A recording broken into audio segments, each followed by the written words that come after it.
where and how do you find new people, and what do you say?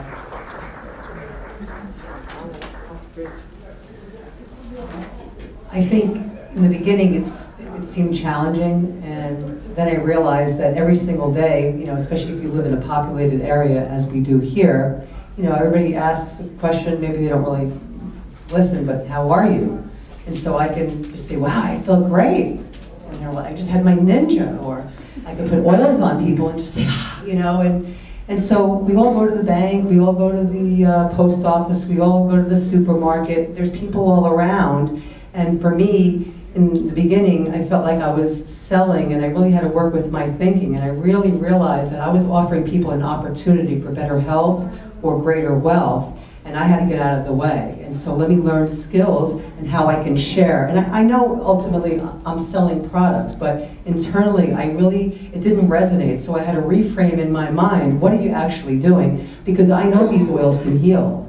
But if I can't be a vehicle where people can get the message, I'm doing a disservice. So they're just really having the intention of really sharing something wonderful and not fire hosing people. And we all see people every single day wherever we go. I've enrolled people at my gas station. I've enrolled my banker.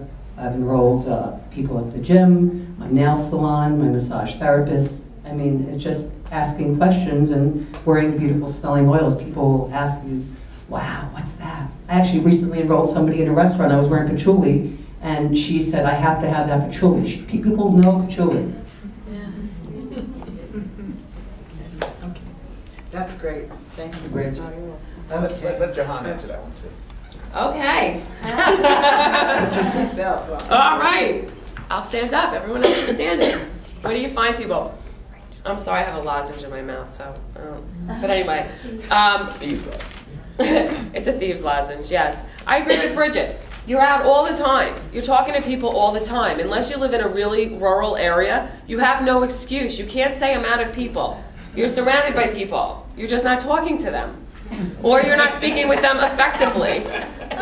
Yeah, I mean, really, think about it. You're surrounded by, you know, when somebody says, well, I've had people in my own network. I live on Long Island. We have people on Long Island, you know,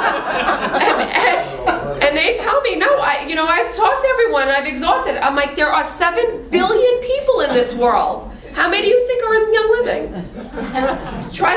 So anyway, to make it more, and I really do that, and the reason I say it like that to them is because I want them to reframe their thinking. I want them to start thinking about it differently. This is not, okay, let me target this person because they're unhealthy and could use this or that. You know, it's not just about, and it is about that for some people, but it's not just about that. You know, you're exposed to people all the time, and they come to you for all different reasons, and it may surprise you who really is interested and who really needs it, and likewise may surprise you who couldn't care less when you think, wow, they'd be perfect for this. So if you're uncomfortable, so about building relationships, we're not saying go attack your gas station attendant.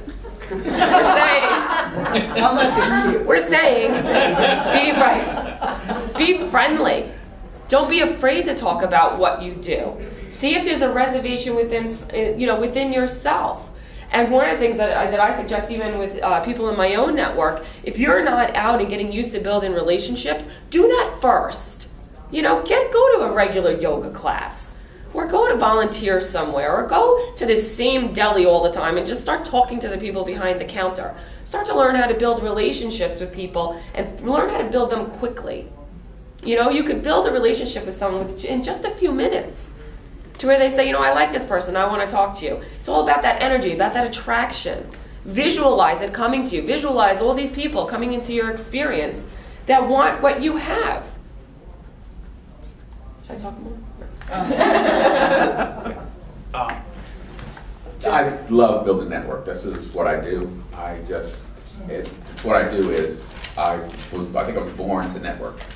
I love to sit with people and talk with people and find out what's going on for them and listen to them. And guess what? If you really listen and you stop talking, which most people do too much, is you talk too much, especially when you get involved in this, you want to fire hose people and you want to tell them, oh, I got this, and I got this, and I got this, and I got this. If you really listen and you talk to them and ask them questions about themselves, they'll tell you exactly what they want. They'll tell you that, oh, I'm not making enough money. Oh, my kids are always sick. Oh, my mother has this thing and she's had this pain for 14 years. And so if you really listen, you can then make suggestions to people as you're building your network, and it because flows. You're not selling, you're just, I got something, they're telling you that they have a problem and you have a solution. That's all you're looking for is, what's your problem? And I have a solution.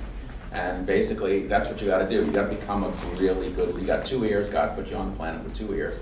Listen first, talk second, and you'll get a lot of people in your network. And you'll know what to say. I just want to add something to this.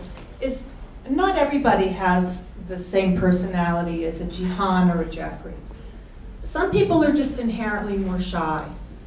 And I think I fall into that category, even though I love to teach and be in a room full of people and share that way. But generally, I'm not the one to start a conversation. But what I've learned that really works is if you have someone in your organization, in your upline, go hang out with them. Because they're going to start the conversation. So to give you an example, we have a business meeting at this Indian restaurant every month.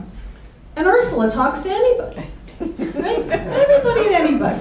So there are 3 ladies having lunch separately, and we're having our meeting, and she had some wonderful blouse on that they commented on, and before I knew it, she came up, she said, oh, well, we're learning how to make money. And they went, oh, that's really interesting. So they're probably going to come to the meeting next month.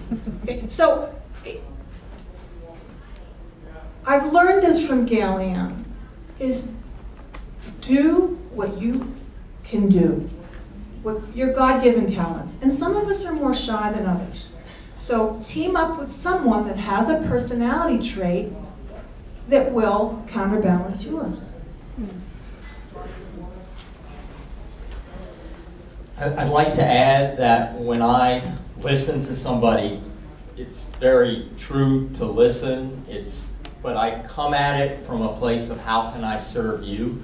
It's never about my agenda and what I want. It's about you and what I can do to help you. And coming from that place of service works. It does. People pick up on that. They understand that you're there for them.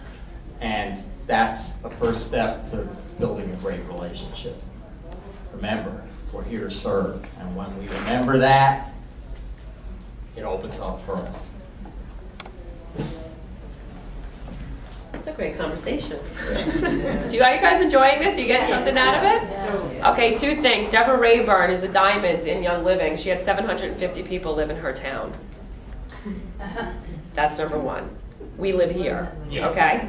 So you get the point of that. 750 people lived where she lived. That's how, and she's so afraid. When she got up on stage, remember this? She got up on stage, she could barely talk. She was so nervous. She doesn't like speaking in front of people, and she's a diamond. She's a diamond, okay? Move the excuses to the side. The other thing is that we talk about the power of the network, and I'm not sure everyone really understands the power of the network. So I'm going to throw some numbers at you for the people that are auditory. We'll get this, otherwise I'll have other visuals some other time, okay? But the difference between sales and networking, does anybody understand the difference between sales and networking? Because I find a lot of networking people still think in terms of sales. Yeah. Right? They're always out, who are they going to find? Who's the next person they're going to find? So I'm going to throw numbers out at you. Let's say you personally, okay, your frontline, anyone you enroll would be considered sales, right? Because you're actively finding them. So let's just call that sales. So let's say you found 10 people and they each made a $100 order, right? In fact, everyone I'm about to give an example of, let's just say they made $100 orders. So you only found 10 people in your whole career of Young Living who wanted to develop a network. And those 10 also only found 10. And those 10 also only found 10, so on and so forth. And we get paid through 5 degrees of separation, right, in Young Living? Do you know how much you would be making in your 5th level, through the 5th level, every single month, just with starting with 10 people and only making $100 orders? Do you know how much it would be? Over $850,000 per month. Okay? Per month. That's networking.